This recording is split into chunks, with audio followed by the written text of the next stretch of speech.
Hello friends, most welcome to my YouTube channel and the crash course of psycholinguistics.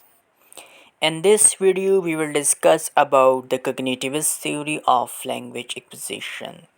In the previous video, we discussed the behaviorist theory of language acquisition.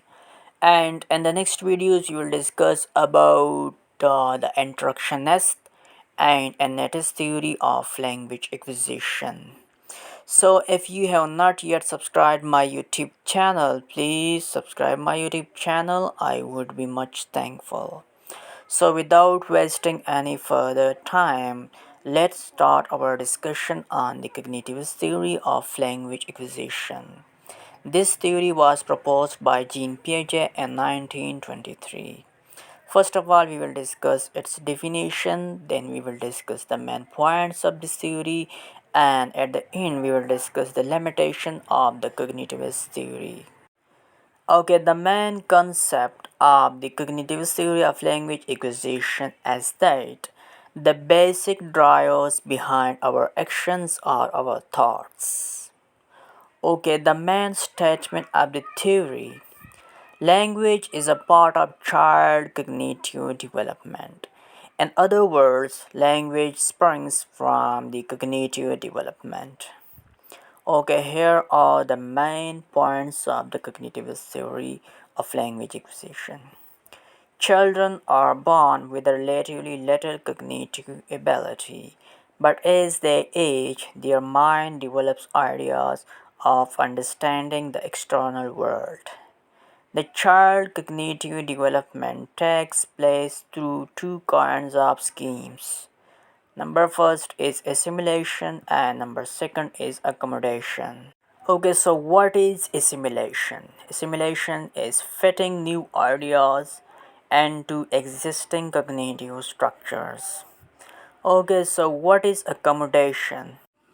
Accommodation is changing the existing cognitive structures to support new ideas and information.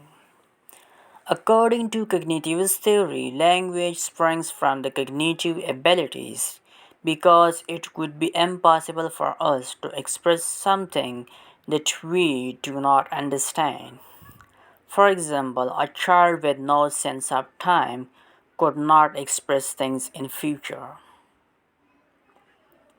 Okay, so here are four stages of cognitive development and language acquisition according to Piaget. Okay, the first stage is sensorimotor stage from birth to 2 years. The child develops sensory coordination. The child interacts with environment through feeling and playing with things. Children go to the stages of cooing, babbling, and some spoken words.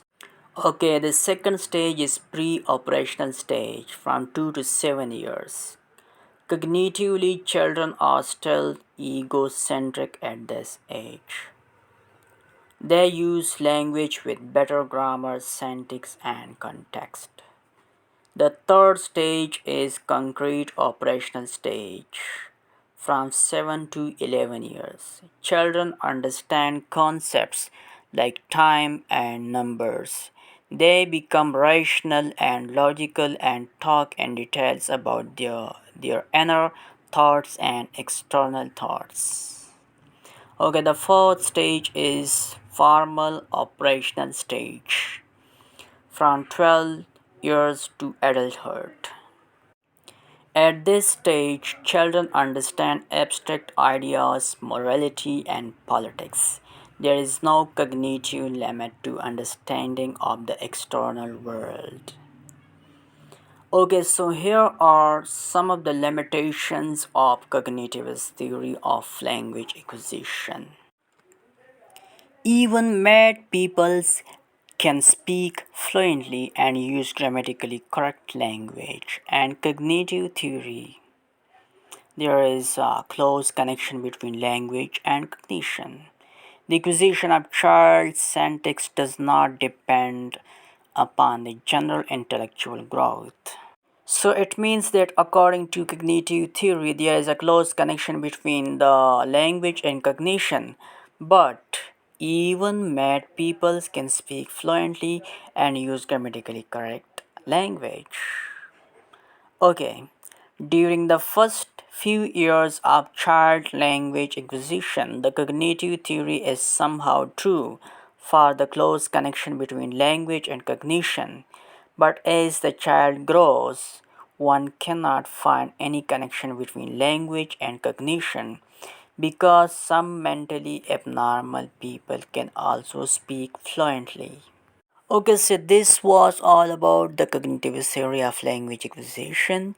See you next time. Take care.